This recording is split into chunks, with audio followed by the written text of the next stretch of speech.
Hello everybody, how are you? I hope that all are fine and healthy. I am Pintu Share, welcomes you again in the Success Academy official channel. तो जैसे कि बच्चों आप अभी grammar और books दोनों part पढ़ रहे हैं, दोनों पार्ट्स का एंजॉय ले रहे हैं। तो अभी का जो मैं लेक्चर देने जा रहा हूँ वो आपका है बुक का। तो बुक में आपका जो चल रहा था पोइट्री का लेसन 2 जिसका नाम है सॉन्ग ऑफ माई सेल्फ। तो सॉन्ग ऑफ माई सेल्फ में आने वाले सारे वर्ड मीनिंग्स ये मैं आपको कंप्लीट करवा चुका हूँ। उसके बाद लेक्चर 2 जो था सॉन्ग ऑफ माई सेल्फ का, उसमें मैंने आपको पोइट्री का थीम्स, उसके बाद introduction of the poet Walt Whitman, ये 2 टॉपिक्स क्लियर कर चुका हूँ। और आज का आपका जो है सॉन्ग ऑफ माई सेल्फ का लेक्चर नंबर 3 है। तो लेक्चर 3 के अनुसार आज मैं आपको क्या क्या पढ़ाने वाला हूँ इस बात की जानकारी पहले जरा आप ले लें। उसके बाद क्लास को यहाँ से शुरू किया जाएगा कि आज के लेक्चर में क्या क्या पढ़ना होता है और किस तरीके से उसको पढ़ना पड़ता है। तो चलिए सबसे पहले यहाँ से हम चर्चा करते हैं आज के लेक्चर 3 के कंटेंट के बारे में कि कौन सा कंटेंट आज के लेक्चर में होने वाला है जो आपको बहुत ही बेनिफिट देने वाला होगा। तो चलिए सबसे पहले यहाँ पर देखते हैं आज का आपका कंटेंट कि सॉन्ग ऑफ माई सेल्फ जो पोइट्री है जिनका लेखक कौन है, वाल्ट व्हिटमैन। इसमें आज कौन कौन सा मैं आपको टॉपिक पढ़ाने वाला हूं, इस टॉपिक पर जरा ध्यान दें। तो सबसे पहले आ जाइए आपका क्या क्या चीज होने वाला है ये मैं आपको बता दूं। आज आपका मैं 3 कंटेंट पढ़ाने वाला हूं। वो 3 कंटेंट कौन कौन सा है ये जानकारी ले ले। नंबर 1 जो आपका सबसे पहले आएगा वो आएगा objective question. Okay, objective question जो कि आपका इस चैप्टर पर रिलेटेड रहेगा, जिसमें से कुछ क्वेश्चंस काफ़ी इंपॉर्टेंट है जो एग्जाम में कई बार पूछते हैं, भी अभी पूछा जा चुका है और सब कुछ क्वेश्चन आने वाले भी हैं। अब आइए टॉपिक नंबर 2 जो कि आपको आज के लेक्चर में होने वाला है, जिसको हम बोलते हैं एंटोनिम्स। ओके, एंटोनिम्स जिसको हम बोल सकते हैं क्या, अपोजिट वर्ड। एंटोनिम्स पिछले चैप्टर में आपको मैंने कुछ साइनोनिम्स बताया था, यहाँ क्या आपको है एंटोनिम्स, जो सारा एंटोनिम्स आपको अलग से नहीं बल्कि चैप्टर वाइज ही दिया गया है, चैप्टर के बेसिस पे दिया गया है, उसी एंटोनिम्स को यहाँ पर बताना है। ये आपका दूसरा था। और एक लास्ट आ जाए आज का तीसरा टॉपिक। जो तीसरा टॉपिक आपका है वो शॉर्ट आंसर क्वेश्चन होने वाला है, शॉर्ट आंसर क्वेश्चन। तो शॉर्ट आंसर क्वेश्चन में कुछ खास क्वेश्चन है जो आपको काफ़ी VVI माना जाता है। तो आज के कंटेंट आपको 3 पढ़ने हैं। Number 1 song of my self में आने वाला सारा ऑब्जेक्टिव क्वेश्चन। नंबर 2 इस चैप्टर से रिलेटेड एंटोनिम्स। और नंबर 3 शॉर्ट आंसर क्वेश्चन जिसमें से कुछ खास क्वेश्चन जो सिलेक्टेड क्वेश्चन है वो सारे सिलेक्टेड क्वेश्चन आपको बोर्ड में पूछे जाते हैं। तो ये है आज का आपका लेक्चर 3 का कंटेंट। तो चलिए आप मेरे वीडियो के साथ अंत तक बने रहें और इन तीनों कंटेंट को बारी बारी आप ध्यान से समझें, उसे पढ़ें, ताकि आपको क्लास करते समय ही ये सारा कंटेंट समझ में आ जाए, सारा टॉपिक समझ में आ जाए, ताकि बाद में आपको एक्स्ट्रा सिर्फ रिवीजन की जरूरत पड़े। तो हमारे वीडियो के साथ अंत तक बने रहें और इस कंटेंट का फायदा उठाएं। चलिए यहाँ शुरू किया जाता है आज आपका कंटेंट। यहाँ देखिए आपका नंबर 1 कंटेंट यहाँ पर जो हेडिंग दिया गया है शॉर्ट आंसर क्वेश्चन। ओके, यहाँ पर आपका हो गया कंटेंट नंबर 1 जिसको बोलते हैं शॉर्ट आंसर क्वेश्चन। ये सारा शॉर्ट आंसर क्वेश्चन जो है आपको सिर्फ और सिर्फ song of my self chapter से रिलेटेड है, जो आपको मैंने खास तरीके से प्रिपेयर करके बनाया है, जो आपको बोर्ड एग्जाम में काफ़ी हेल्प देगा। Number 1 who composed song of my self, यानी सॉन्ग ऑफ माई सेल्फ जो कविता है उसकी रचना किसने की। इट मीन्स कि यहाँ पर सॉन्ग ऑफ माई सेल्फ के कवि का नाम पूछा जा रहा है। इसका आंसर क्या हो गया आपका, वाल्ट व्हिटमैन, जिसकी चर्चा मैं आपको थीम्स पढ़ाते समय या वर्ड मीनिंग लिखाते समय भी बता चुका हूँ।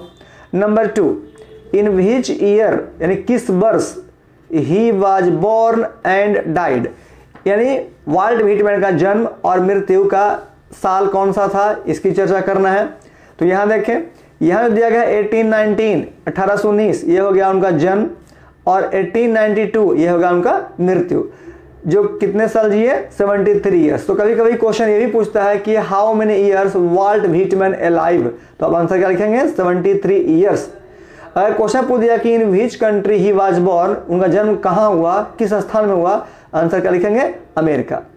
तो यहां देख रहे हैं क्वेश्चन नंबर 2 में आपको टोटल 4 क्वेश्चन ऐड किया गया है। Number 1 date of birth, number 2 date of death, number 3 total timing of the alive, और नंबर 4 प्लेस इन विच वो जहां जन्म लिए।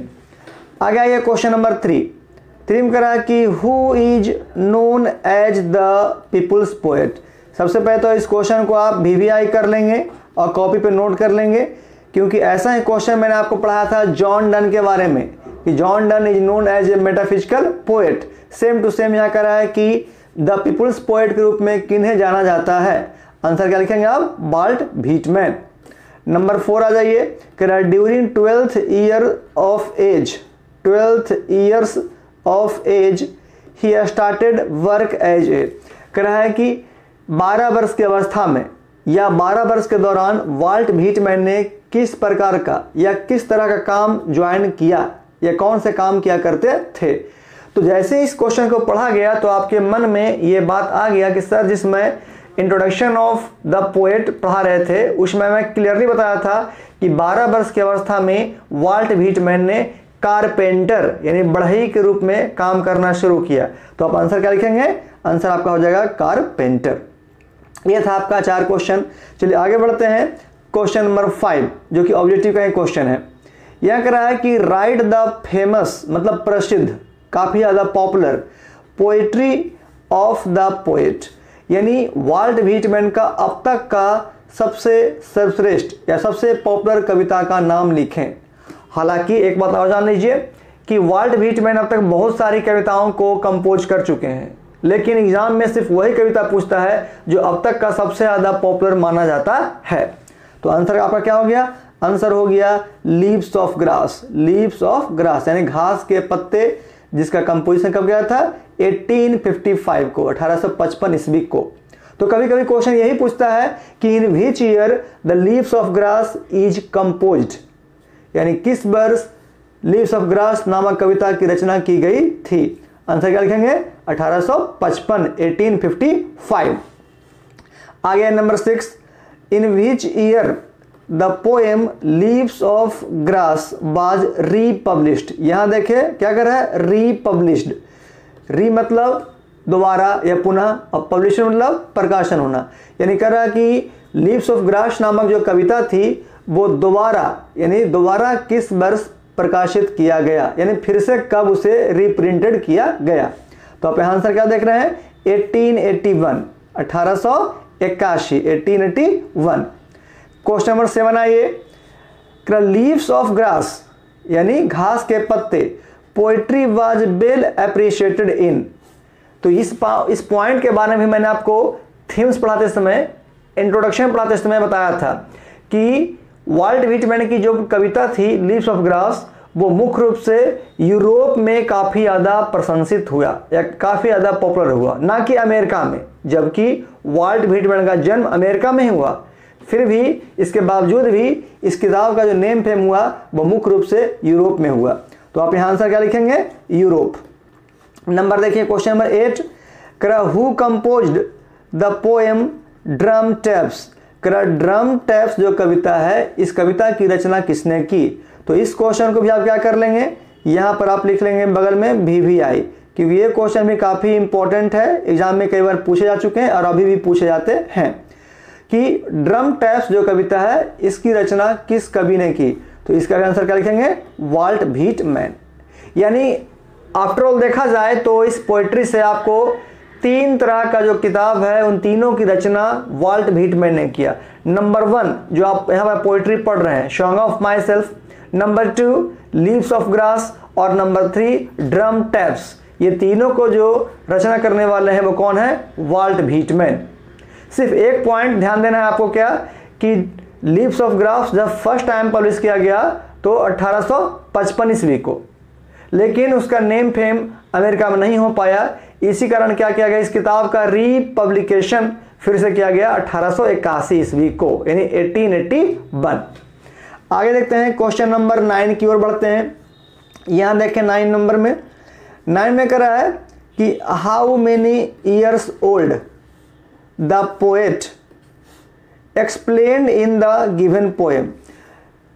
यह जो प्रस्तुत किया गया पोएट्री है सॉन्ग ऑफ माई सेल्फ, इस कविता को जब लिखा गया था उस समय कवि की आयु कितनी वर्ष थी। तो जैसे ही आपको क्वेश्चन बोला गया तो आपके मन में तुरंत अटेंटिवली आपको एक विचार आया कि सर आप पढ़ाए थे पोइट्री में कि 37 ईयर्स ओल्ड, कि वाल्ट व्हिटमैन अब 37 वर्ष के हो चुके हैं, जो कि एक अच्छे हेल्थ के साथ एक स्वस्थ व्यक्ति माने जाते हैं। तो यहाँ पर आप आंसर क्या लिखेंगे? आंसर आप लिखेंगे 37 ईयर्स। क्या हो गया आपका आंसर? 37 ईयर्स। तो बच्चों आप यहाँ पर देख रहे हैं कि प्रत्येक क्वेश्चन को आपको क्लास के थीम्स में ही, क्लास के इंट्रोडक्शन में ही आपको समझा दिया गया था और काफ़ी बेहतर तरीके से आपने इसे समझ लिया था। सिर्फ उसी क्वेश्चन को यहाँ पर एक रिटन, ठीक है, एक लिखे हुए तरीके से, एक लिखे हुए स्टाइल में आपको यहाँ पर प्रस्तुत करना होता है। तो कहीं न कहीं वैसे बच्चे, कुछ बच्चे ऐसे भी होंगे जिस वीडियो से इंस्पायर होकर के ये सीख रहे होंगे कि कैसे किसी ऑब्जेक्टिव क्वेश्चन को किताब के स्टोरी से या उसके पोइट्री से उसको फाइंड आउट किया जाता है। ये कोई नया तरीका नहीं है, पुराना तरीका ही है। बस आपको समझना होगा कि कौन कौन सा पॉइंट एक क्वेश्चन के रूप में, एक ऑब्जेक्टिव क्वेश्चन के रूप में आ सकता है। अगर आप सारे पोएट्री का themes, introduction of the poet और राइटर आप वो पूरी तरह से याद रखते हैं तो याद रखने के बाद आपका कोई भी ऑब्जेक्टिव क्वेश्चन छूटने वाला नहीं होता है। बस आप थीम्स को, उसे कॉन्सेप्ट को क्लियर करके रखें। आगे देखें नंबर 10, करा what do you mean by hoping to cease not till death. मैंने आपको क्लियरली बताया था कि आप क्या करें कि इस लाइन को वीवीआई कर ले, जिसमें मैं आपको पोइट्री पढ़ाया था कि hoping to cease not till death, इस कविता का जो अर्थ है, इस पोइट्री का जो लाइन का अर्थ है वो क्या है। तो आंसर क्या लिखेंगे? आंसर लिखेंगे बिलीव इन इटसेल्फ, यानी खुद पर भरोसा करना, अपने आप पर विश्वास बनाए रखना। यही होता है hoping to cease not till death का सही अर्थ अकॉर्डिंग टू द पोएट्री। आगे नंबर 11, कर हु चेक्स ओरिजिनल एनर्जी। कर हमारे ओरिजिनल एनर्जी को कौन चेक करता है, यानी हमारे ताकत के क्षमता को, हमारे सहनशक्ति को, हमारे एबिलिटी को कौन टेस्ट करता है। तो इसका आंसर क्या लिखेंगे? आंसर आपका हो जाएगा या तो नेचर या गॉड भी आंसर लिख सकते हैं। यानी प्रकृति ही एक ऐसा चीज है, भगवान ही एक ऐसा चीज है जो हमारे इंटरनली पावर को, हमारे स्टेमिना को कब, जब हम मुश्किल घड़ी में होते हैं तब उस पावर को चेक करते हैं। Number I 12, according to the poem, कविता के अनुसार, okay, according to the poem Walt Whitman was a great lover of. Answer क्या हो गया आपका जी? नेचर। यानी क्वेश्चन कर रहा है कि कविता के अनुसार वाल्ट व्हिटमैन किस प्रकार के कवि माने जाते हैं। तो अकॉर्डिंग टू पोएट हम कह सकते हैं कि वाल्ट व्हिटमैन इस पोएम के अनुसार एक नेचर या नेचुरलिस्ट, मतलब प्रकृतिवादी कवि के रूप में जाने जाते हैं। तो इस नेचर के बदले हम नेचुरलिस्ट भी लिख सकते हैं। आपका आंसर सही ही होगा। इस तरह से आपने 12 क्वेश्चन का जो ऑब्जेक्टिव है आप सोल्व कर लिए। तो प्रत्येक क्वेश्चन आप देख रहे होंगे कि ये सारा चीज़ ऑलरेडी मैं आपको थीम्स में या इंट्रोडक्शन में पढ़ा चुका हूँ, बस वहीं से मैंने फाइंड आउट करके यहाँ पर आपको प्रस्तुत कर दिया। आगे बढ़ते हैं क्वेश्चन नंबर 13 की ओर। 13 में देख रहे हैं क्वेश्चन क्या आपका दिया है जी कि which types of the poem. इस क्वेश्चन को भी आप वीवीआई कर लेंगे क्योंकि ये क्वेश्चन बहुत बार पूछता जाता है। कह रहा है कि यहाँ पर दिया गया जो कविता है, मतलब कौन सा, सॉन्ग ऑफ माई सेल्फ, वो किस तरह की कविता मानी जाती है या किस तरह की कविता के अंतर्गत आती है। आंसर क्या हो गया आपका? लिरिक पोएम या लिरिकल पोएम, मतलब ताल, लय या सुर से भरी कविता मानी जाती है। तो आप आंसर 2 लिख सकते हैं, या तो लिरिक पोएम या लिरिकल पोएम ही लिख सकते हैं। अब आइए ऑब्जेक्टिव का एक लास्ट क्वेश्चन नंबर 14। नंबर 14 में कह रहा है कि द वर्ड, यानी शब्द, कौन सा शब्द? स्कूल्स। ओके, आप ध्यान देंगे, स्कूल मतलब हमारा विद्यालय होता है, लेकिन यहाँ क्या दिया गया है? Schools, plural form of school, stands for. कह रहा है according to the poetry the given word schools means, यानी पोएम के अनुसार दिया गया जो मीनिंग है स्कूल्स, उसका क्या अर्थ बताया गया है वाल्ट व्हिटमैन के द्वारा। तो आंसर यहाँ क्या लिखेंगे, आंसर लिखेंगे सिस्टम्स ऑफ थॉट, यानी हमारे सोचने का तरीका, हमारे सोचने की पद्धति, यानी इसको हम ऐसे बोलते हैं कि मेंटलिटी ऑफ आवर थिंकिंग, यानी हमारा मेंटलिटी क्या है, हमारा विचार क्या है, हमारा सोच क्या है। ये हो गया आपका 14 ऑब्जेक्टिव क्वेश्चन जो वाल्ट व्हिटमैन का chapter song of my self से निकाला गया है। तो आई होप बच्चों की आज घर पे आप क्या करेंगे कि सारे क्वेश्चंस को कॉपी पे नोट करेंगे, इसे समझेंगे और कोशिश करेंगे कि प्रत्येक क्वेश्चन को पढ़ते पढ़ते या एक बार कॉपी पे लिखने के बाद इसे याद कर लें, ताकि एग्जाम में जैसे ही क्वेश्चन आए तो बेझिझक आप सही सही आंसर पर ऑप्शन पर टिक लगा सकें। तो ये था आज का आपका पहला टॉपिक ऑब्जेक्टिव क्वेश्चन। मैंने भी तुरंत चर्चा किया कि आपको आज के लेक्चर में 3 तरह का टॉपिक क्लियर करना है, जिसमें से आज आपका लेक्चर 3 का जो पहला टॉपिक है ऑब्जेक्टिव क्वेश्चन भी आपका हो गया कंप्लीट। चलिए मैं थोड़ा बैक पेज पे ले चलता हूँ आपको और ये बताता हूँ फिर से, जो बच्चे भी ध्यान नहीं दिए होंगे वो ध्यान दें कि आज का आपका जो टॉपिक है वो 3 तरह का टॉपिक पढ़ाना था। यहाँ देखें नंबर 1 क्या था आपका जी, ऑब्जेक्टिव क्वेश्चन, तो ये आपका हो गया कंप्लीट। अब आगे बढ़ते हैं टॉपिक नंबर 2 जो यहाँ पर दिया गया एंटोनिम्स, इसको कंप्लीट करना है आपका। यहाँ ऑब्जेक्टिव कंप्लीट हो गया। अब आते हैं एंटोनिम्स की ओर, जो कि बुक्स का ही कुछ एंटोनिम्स दिया गया है, ना कि अलग से। ओके, तो चलिए हम बढ़ते हैं अब आगे। टॉपिक नंबर 2 आपका जो आने वाला है, जिसको हम क्या बोलते हैं, antonyms. Do you know about antonyms? No problem. वैसे बच्चे जो एंटोनिम्स का नाम फर्स्ट टाइम सुन रहे हैं उसे मैं जानकारी दे दूं। एंटोनिम्स का मतलब होता है अपोजिट वर्ड, जिसका हिंदी होता है उल्टा शब्द या विलोम शब्द, जो कि आप हिंदी ग्रामर के अकॉर्डिंग क्लास 8, 9, 10 में पढ़ चुके हैं। जैसे मान लिया जाए कि दिन का उल्टा रात, या राजा का उल्टा रानी या रंक भी होता है। उसी तरह से according to English grammar it is known as antonyms. We can say that antonyms is the word which gives us the opposite meaning of the given meaning is known as antonyms। यानी दिए गए meaning का उल्टा शब्द जो होता है वो क्या कहलाता है, एंटोनिम्स कहलाता है। तो ये आपको एग्जाम में हमेशा पूछेगा। 1-2 क्वेश्चन आपका साइनो रह सकता है, तो 1-2 क्वेश्चन एंटो भी रहता है। तो आज लेक्चर 2 में जो आपका जो टॉपिक 2 है उसमें क्या दिया गया है, जरा देख लें। एंटोनिम्स जिसका मतलब होता है उल्टा शब्द। एंटोनिम्स क्या होता है उल्टा शब्द, जिसको कि आप चाहें तो यहाँ पर अपोजिट वर्ड भी लिखा जा सकता है। ये इसका होता है दूसरा मीनिंग एंटोनिम्स का, कि जिन बच्चों को एंटोनिम्स नहीं समझ में आता है, नाम याद नहीं रख पाते हैं, वो अपोजिट वर्ड के नाम से भी याद रख सकते हैं, मतलब उल्टा शब्द या विलोम शब्द। चलिए पहला क्वेश्चन दिया गया है परफेक्ट, मतलब पूरा, या इसको बेहतर भी कह सकते हैं। इसका आंसर क्या आपका हो गया, इनकम्प्लीट। तो एंटोसाइनो जरा समझ लीजिए कि एंटोसाइनो आपका सेम मीनिंग से थोड़ा हट करके भी मीनिंग होता है, लेकिन सेम टू सेम ना हो तो कोई दिक्कत नहीं। यानी एंटोसाइनो एक दूसरे का रिलेटेड मीनिंग भी हो सकता है। जैसे मैंने यहाँ पर दिया परफेक्ट, तो आप इम्परफेक्ट भी लिख सकते थे, ये आपका आंसर सही होता एंटोनिम्स के रूप में। इनकम्प्लीट भी लिखेंगे तो आपका सही होगा। यानी मीनिंग का जो अर्थ है वो सेम होना चाहिए, यानी सेम साइनो नहीं बल्कि एंटो में उससे रिलेटेड मीनिंग। जैसे यहाँ पर आइए नंबर 2 कह रहा है, नंबर 2 में आपका दिया गया मीनिंग है क्या है जी, आपका सीज मतलब प्रतिबंध लगाना, रोक लगाना। आंसर आपको क्या हो गया, फ्री, आज़ाद करना या मुक्त करना। नंबर 3 देखें, होप, आशा या उम्मीद, तो क्या आपका हो गया डिस्पेयर। हालांकि यहाँ पर हम डिस होप भी लिख सकते हैं, आंसर आपका आंसर सही होता। तो क्या लिख दिया मैंने यहाँ पर, डिस्पेयर, यानी आशाहीन, बिना आशा का। नंबर 4 आइए, परमिट, आज्ञा, अनुमति। यहाँ पर मैंने क्या लिखा, रिस्ट्रिक्शन, रोक या पाबंदी। हालांकि यहाँ पर प्रिवेंशन भी हो सकता है, इसका आंसर सीज भी हो सकता है। तो आपको जो सुटेबल लगे अकॉर्डिंग टू योर ऑप्शन आप वैसा कर सकते हो। एक लास्ट क्वेश्चन है दिया गया एंटोनिम्स में, ओरिजिनल यानी वास्तविक, सच्चा, असली।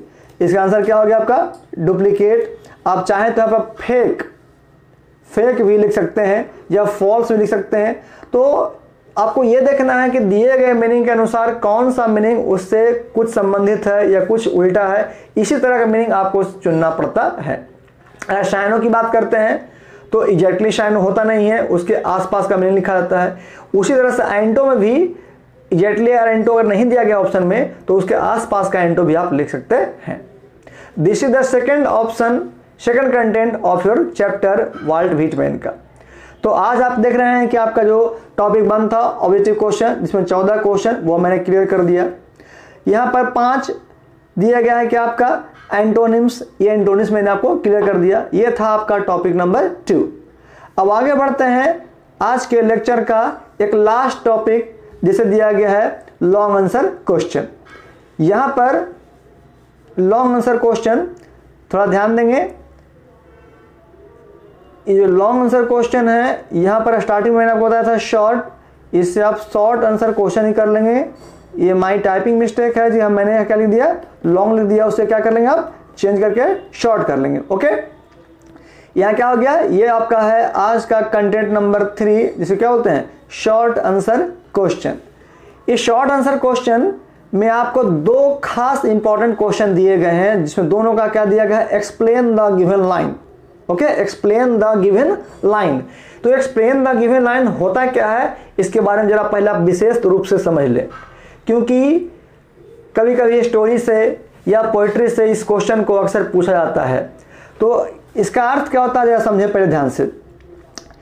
शॉर्ट आंसर क्वेश्चन, ये आपका जो टॉपिक 3 है आज के लेक्चर का, इसमें आपका देखें यहाँ पर क्वेश्चन नंबर 1। चलिए मैं जरा पहले यहाँ पर आपको जो पेन का कलर है मोबाइल चेंज कर दूँ। आपको परेशानी हो रही होगी कि ब्लैक में ब्लू चल रहा है, चलिए मैं चेंज कर देता हूँ। आपका चलिए रेड आ गया, और रेड के अनुसार आपको थोड़ा सा आसानी होगी देखने में वर्ड को। हाँ, पहला क्वेश्चन कह रहा है यहाँ पर कि एक्सप्लेन द गिवन लाइन्स, यानी दिए गए लाइन्स का व्याख्या करें या दिए गए लाइन्स का वर्णन करें। तो ऐसे वर्ड में आपको करना क्या होता है, इसका आंसर लिखने का तरीका मैं बता देता हूं, क्योंकि अब तक के क्वेश्चन में आपको ये फर्स्ट टाइम आया है कि एक्सप्लेन द गिवन लाइन्स, ये आपके पोएट्री और प्रोज दोनों में आ सकता है। तो लिखा कैसे आता है जो समझिए पहले मेरी बात को ध्यान से, उसके बाद मैं आपको आंसर बताता हूं। जब भी कोई क्वेश्चन ऐसा रहे कि एक्सप्लेन द गिवन लाइन्स या एक्सप्रेस द गिवन लाइन्स, तो आंसर कैसे लिखना है। तो स्टार्टिंग में आपको क्या करना है कि लिखना है कि the given line is taken from the chapter. Okay, यानी दिया गया लाइन किस कविता से या किस कहानी से लिखा गया है, इस पॉइंट को लिखना है सबसे पहले। उसके बाद फुल स्टॉप। उसके बाद लिखना है आपको कि राइटर या पोएट ऑफ दिस पोएट्री और स्टोरी, इस पोएट्री का या इस कहानी का लेखक या कवि कौन है, ये लिखना है। यानी कम से कम 2 लाइन आपको क्लियरली शो कर देना है कि दिया गया लाइन किस कविता का है या किस कहानी का है, और दिए गए लाइन का कवि कौन है या लेखक कौन है, ये 2 लाइन आपको शुरू में शो करना होता है। उसके बाद आप लाइन्स का एक्सप्लेनेशन करें कि दिया गया लाइन आपको क्या कहना चाहता है। आप समझ रहे हैं मेरी बातों को। इस तरह से अगर आप आंसर लिखते हैं तो आपको बोर्ड एग्जाम में एक अच्छा मार्क्स मिलने का संभावना बढ़ जाता है। तो आई होप कि मैं जिस तरीके को बता रहा हूं आप उसी तरीके से इस तरह के आंसर को लिखेंगे। जैसा कि मैं आपको कई बार बता चुका हूं कि समरी, आप समरी देखेंगे गेस्ट पेपर में या टेक्स्ट बुक में तो अलग अलग तरीके से अलग अलग लैंग्वेज में लिखता है, लेकिन मैं आपको बताता हूं कि आप सिंपल तरीके से, सिंपल भाषा जैसे मैंने आपको समझाया, आप वैसा लिखने की कोशिश करें कि प्रत्येक समरी का 3 स्टेप जो आपको याद होगा बता चुका हूं। उसी तरह से यहाँ पर एक्सप्रेस द वर्ड में, एक्सप्रेस द लाइन में यही प्रोसेस अपनाएंगे जिससे मैंने आपको समझाने की कोशिश कर रहा हूं कि शुरू 2 लाइन लिखना है आपको पोइट्री का नाम और उसका लेखक का नाम। उसके बाद दिए गए लाइन्स को आप एक्सप्रेस करेंगे अपने शब्दों में, अपने मन की बातों में कि हाँ भाई दिया गया लाइन का क्या थीम्स है, क्या अर्थ है, जैसा सर ने पढ़ाया था, जैसे मैंने आपको बताया था। ओके, तो चलिए यहाँ शुरू करते हैं कि explain the given lines. Question देखें, करा कि hoping to cease not till death. ये आपका जो लाइन है काफ़ी VVI क्वेश्चन है, जिसे आप स्पेशली रूप से समझेंगे क्योंकि एग्जाम में क्वेश्चन आपको आने वाला ही रहे।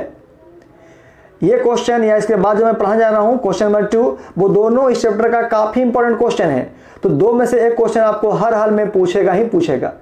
तो क्वेश्चन को अभी कैसे क्लास में याद कर ले, जो मैं आपको तरीका बताता हूं।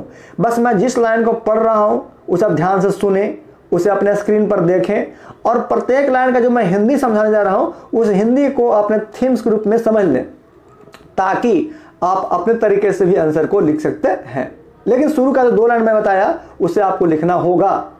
आप किस अंदाज में लिख रहे हैं, कौन सा वर्ड मीनिंग यूज कर रहे हैं, वो मायने नहीं रखता है। मायने ये रखता है कि आप 2 लाइन को किस तरीके से लिख रहे हैं।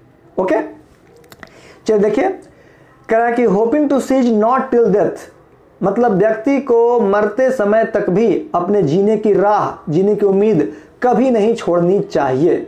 इस लाइन का क्या अर्थ होता है अकॉर्डिंग टू योर कंटेंट या according to your given poetry.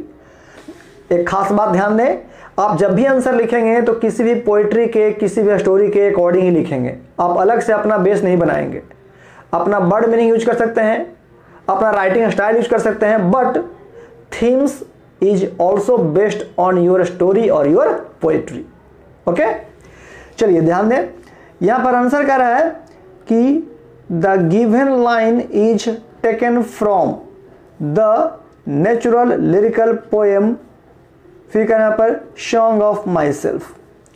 ध्यान दें, कह रहा है कि यहां पर जो दिया गया लाइन है, मतलब कौन सा line, hoping to cease not till death, यहां पर जो दिया गया लाइन है वो एक प्रकृतिवादी लय सुर ताल से भरी हुई कविता सॉन्ग ऑफ माई सेल्फ से ली गई है।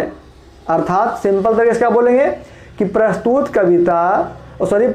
पंक्ति सॉन्ग ऑफ माई सेल्फ नामक लिरिकल पोएम से ली गई है। आगे देखें, फिर कह रहा है, यहां पर आप क्या दे देंगे, यहां देखिए थोड़ा सा छूट रहा था, यहां पर आप डालेंगे फुल स्टॉप। फिर कह रहा है कि Walt Whitman wrote this line, Walt Whitman ने इस पंक्ति को लिखा है या इस पंक्ति की रचना की है। मैं इसी 2 लाइन के बारे में चर्चा कर रहा था। आप इसे इस तरीके से भी लिख सकते हैं कि पहले लिखेंगे आप पोएट का नाम, फिर लिखेंगे लिए गए पंक्ति का नाम, लेकिन बेहतर ऑप्शन पर यही रहेगा कि पहले किस कविता से लिया गया लाइन है इसको शो कर दे, उसके बाद ये लिखें कि इस कविता को लिखने वाले या इस पंक्ति को रचना करने वाले कवि कौन है। ओके, इसके बाद आपका आता है तीसरा लाइन से जो आपका एक्सप्लेनेशन होगा दिए गए क्वेश्चन का। यहां देखें, कह रहा है हेयर द पोएट एक्सपेक्ट्स, मतलब उम्मीद करना, आशा लगाना, with himself that he will not and his work till his death. यानी यहां प्रस्तुत कवि पंक्ति के माध्यम से कवि वाल्ट व्हिटमैन यह कहना चाहते हैं कि जब तक मेरे शरीर में जान रहेगा, जब तक मेरे अंदर खून का एक कतरा बाकी रहेगा, तो मैं अपने काम को कभी रुकने नहीं दूंगा, अपने काम को हमेशा जारी रखूंगा। यानी जो जीने की चाहत है, जो जीने की उम्मीद है, उसे मैं कभी नहीं छोड़ूंगा। आगे देखें, because we should not avoid our hope till death, क्योंकि हम मानव को मरते मरते समय तक भी कभी भी अपने जीने की चाह, जीने की राह और जीने की उम्मीद कभी त्यागना नहीं चाहिए।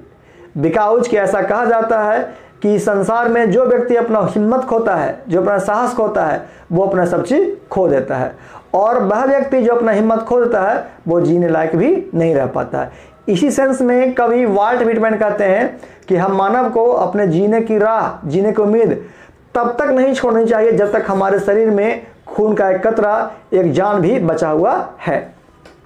आगे देखें, we should be always our good thoughts, कह रहा है हमें अपने अच्छे विचारों, अच्छे सोच के साथ हमेशा बने रहना चाहिए, क्योंकि आज दुनिया में उसी व्यक्ति को एक अच्छा इंसान माना जाता है जिसका सोच अच्छा हो। इट मीन्स कि गुड मेंटेलिटी या good thoughts is very necessary for every person. तो यहां पर क्या देख रहे हैं कि hoping to cease not till death को, लाइन को किस तरह से वाल्ट व्हिटमैन के अकॉर्डिंग मैंने यहां पर प्रस्तुत किया। तो है ना आसान लिखना, आप चाहें तो आप भी लिख सकते हैं, बशर्ते कि आप कविता का जो थीम्स है, जो मेन बेस है, उसे आप अपने कंट्रोल में रखें। तो this is the first question of your short answer question. चलिए आगे बढ़ते हैं हम यहां से क्वेश्चन नंबर 2 की ओर, जो कि आज के इस लेक्चर का लास्ट कंटेंट बच रहा है। यहां ध्यान दें, क्वेश्चन नंबर 2 देखें। क्वेश्चन नंबर 2 में कर रहा है, इस क्वेश्चन को भी आप क्या कर लेंगे, VVI कर लेंगे। जैसा मैंने आपको पहले बताया कि इस चैप्टर से 2 एक्सप्लेनेशन क्वेश्चन पूछते हैं, तो 2 में से एक आपको 100% पूछा ही जाता है। पहला क्वेश्चन क्या था आपका कि hoping to cease not till death, इसका एक्सप्लेनेशन करना। और नहीं तो यहां देखें, दूसरा क्वेश्चन कर रहा है कि एक्सप्लेन द गिवन लाइंस, ये भी क्या करना है, आपको एक्सप्रेस ही करना है, आपका इसका वर्णन ही करना है। देखिए कौन सा लाइन का, जरा मैं पढ़ के बता दूं। यहां क्वेश्चन कर रहा है कि nature without check with original energy. जैसे ही मैंने इस लाइन को पढ़ा होगा तो आपको याद आ गया होगा कि सर इस पोएट्री का सबसे लास्ट लाइन यही है, और आपने बिल्कुल सही सोचा। This is the last line of your given poetry song of myself. दिए गए पोएट्री का सबसे लास्ट लाइन है कि nature without check with original energy. मतलब क्वेश्चन कर रहा है कि भगवान भी हम मानव के शक्ति का, हम मानव के सहन शक्ति का परीक्षा लेते हैं, उसे जांचते हैं कि कौन सा मानव कितने परेशानी को, कितने कष्ट को झेल सकता है। इस लाइन पर क्या करना है, हमें एक्सप्लेनेशन करना है। चलिए इसका भी वही प्रोसेस रहेगा आपको जो मैंने अभी पिछले क्वेश्चन में बताया। आंसर देखें, आंसर करा the given line is taken from song of my self. दिया गया पंक्ति या प्रस्तुत पंक्ति सॉन्ग ऑफ माई सेल्फ नामक कविता से ली गई है। ओके, कॉमा के बाद देख रहे हैं क्या, कंपोज्ड, मतलब वर्णन करना नहीं बल्कि रचना करना। कंपोज्ड बाय वाल्ट व्हिटमैन, जिसकी रचना वाल्ट व्हिटमैन के द्वारा की गई है। या इसे हम ऐसे कह सकते हैं कि प्रस्तुत पंक्ति कहाँ का है, सॉन्ग ऑफ माई सेल्फ का है, जिसकी रचना किसने की, वाल्ट व्हिटमैन ने की। आगे देखें, करा इन दिस बिलीफ, करा in his belief we can say that Walt Whitman is similar to birds birth. यहां देखिए एक नया नाम आया आपका, बर्ड्स बर्थ, जिसका नाम पूरा नाम क्या होता है जी, विलियम बर्ड्स बर्थ, जो कि एक बहुत ही अच्छे और बहुत ही फेमस प्रकृतिवादी कवि के रूप में जाने जाते हैं। आगे देखें, like a true follower of nature. इस लाइन से समझे, इस लाइन में कह रहा है कि वाल्ट व्हिटमैन ठीक विलियम वर्ड्सवर्थ के जैसा एक प्रकृतिवादी कवि के रूप में जाने जाते हैं। यानी कहने का अर्थ हो गया कि इस विश्वास में हम कह सकते हैं कि Walt Whitman same to same William Wordsworth के जैसा ही एक प्रकृतिवादी कवि है। यानी जैसे प्रकृतिवादी कवि विलियम वर्ड्सवर्थ थे, उसी तरह के प्रकृतिवादी कवि कौन है, वाल्ट व्हिटमैन भी हैं। यानी दोनों का जो प्रोसेस था कविता लिखने का वो सेम था, कैसी पर आधारित, प्रकृति पर आधारित। तो प्रकृति में कौन सी खूबियां होती है, प्रकृति में क्या एनर्जी होता है, उस एनर्जी से हमें क्या सीख मिलती है, क्या सोच मिलती है, उस थिंकिंग को, उस पावर को यहाँ प्रस्तुत किया गया है। आगे देखें, पैराग्राफ चेंज करके, देयरफॉर यानी इसलिए, इन द एबव लाइन, मतलब ऊपर दिए गए लाइन में, उपयुक्त line, Walt Whitman wants to assert that nature is almighty. यानी ऊपर प्रस्तुत किए गए पंक्ति के माध्यम से वाल्ट व्हिटमैन यह कहना चाहते हैं कि प्रकृति जो होता है सर्वशक्तिमान होता है। आप यहां देखिए एक मीनिंग मैंने यूज किया यहाँ पर, ऑलमाइटी। ओके, ऑलमाइटी का मतलब होता है सर्वशक्तिमान, यानी सर्वशक्तिशाली। तो यहां प्रस्तुत पंक्ति में साफ साफ व्हिटमैन ने यह कह दिया कि प्रकृति में जो शक्तियां होती है, जो प्राकृतिक रूप होता है, जो उसमें शक्तियां होती है, वो सबसे शक्तिशाली माना जाता है। आगे देखें, कह रहा है it is glory, energy and power inspire अस। और प्रकृति में जो पाया जाने वाला ताकत है, जो शक्तियां हैं, जो खुशियां हैं, वो हम मानव को आगे बढ़ने के लिए, सर्वाइव करने के लिए होती है। यानी यहां से कह सकते हैं कि प्रकृति में पाया जाने वाला पावर, एनर्जी, ग्लोरी हम मानव को इंस्पायर करती है, प्रेरित करती है, वो अपनी ओर आकर्षित करती है। उसी आकर्षण के साथ वो हम लोग को प्रेरित भी करती है, इंस्पायर करती है। आगे कह रहा है कि टू सर्वाइव लाइफ, यानी जीवन जीने के लिए, जीवन बिताने के लिए, जीवन में बने रहने के लिए, इन एनी क्रिटिकल कंडीशन। यानी प्रकृति हमें यह सिखाती है कि हम मानव कितना भी विषम परिस्थिति में क्यों ना हो, हमें अपने आप में हिम्मत बना के रखना चाहिए। ये प्रेरणा हमें प्रकृति से मिलती है। आपको मैंने कविता में पढ़ाया था कि एक सूखा घास का पत्ता गर्मी के मौसम आने पर बिखर जाता है, सूख जाता है। वही सूखी घास जब बरसात के मौसम में एक बूंद वर्षा आती है तो क्या होता है, फिर से ताजे हो जाते हैं, फिर से हरे भरे हो जाते हैं और फिर से उगने लगते हैं। इस पॉइंट से भी हम समझ सकते हैं कि जब एक छोटा सा घास जीने की राह नहीं छोड़ता, जीने की उम्मीद नहीं छोड़ता, तो हम मानव कैसे अपने जीने की उम्मीद को छोड़ दे। तो प्रकृति हमें बहुत कुछ सिखाती है। उसी प्रकृति से प्रेरणा लेकर के कवि वाल्ट व्हिटमैन ने इस कविता के माध्यम से हमें यह कहना सीखा है कि nature without check with original energy, यानी भगवान प्रकृति भी हमें उसी तरह से परीक्षा देता है जिस तरह से व्यक्ति क्या करता है कि कैसे अपने आप को क्रिटिकल पोजीशन में, एक विषम परिस्थिति में अपने आप आगे बढ़ाने को, जज्बा को बरकरार रखता है। तो बच्चों, ये था आज के आपका 3 कंटेंट जिसे मैंने आज कंप्लीट कर दिया। अब आपको किस तरह से इस सारे कंटेंट को कंप्लीट करना है वो घर पे आप देखें। अगर एक बार समझ में नहीं आता है तो इस वीडियो को आप 2 बार 3 बार रिपीट कर करके देखें कि कहाँ पर मैंने कौन से सेंटेंस को किस तरह से एक्सप्लेन किया, किसका क्या हिंदी किया। आपको एक बार नहीं होगा तो आप 2 बार देखें, 3 बार देखें। हो सके तो कॉपी पर लिख के उसके बाद वीडियो को पॉज करें, फिर देखें, फिर पॉज करें, फिर देखें, ताकि आपका एक्सप्लेनेशन, ऑब्जेक्टिव क्वेश्चन और एंटोनिम्स कंप्लीट हो जाए। तो ये था बच्चों आज का आपका लेक्चर 3। कल के लेक्चर में क्या होने वाला है जो मैं बता दूं, कल का आपका लेक्चर होगा वाल्ट व्हिटमैन का poetry song of my self का लेक्चर नंबर 4, जिसमें आपको सिर्फ और सिर्फ एक टॉपिक के साथ कुछ मोटिवेशनल बातें बताया जाएगा कल के लेक्चर में। तो कल के लेक्चर में आपको होने वाला है summary of song of myself, पहला कंटेंट, और दूसरा कंटेंट कि कैसे how to improve your body language and spoken skill for the exam और योर राइटिंग स्टाइल। तो कल का वीडियो आपका और बेहतर होने वाला है, क्योंकि कल मैं आपको ये बताऊंगा कि कैसे क्वेश्चन को लिखा जाता है, आप कैसे अपने बॉडी स्किल्स को, स्पीकिंग स्किल्स को और बेहतर बना सकते हैं। तो चलिए फिलहाल आज का वीडियो, आज का लेक्चर बस इतना ही। हमारी वीडियो को लाइक करें, शेयर करें और अपने दोस्तों के साथ सब्सक्राइब करें, ताकि आपके साथ साथ आपके बच्चों को, आपके दोस्तों को भी आपको फायदा मिल सके। तो चलिए बच्चों, ये था आज का लेक्चर नंबर 3। कल मिलते हैं एक नए मोटिवेशनल क्लास के साथ, एक नए समरी के साथ। जब तक के लिए that's all and goodbye. Thank you.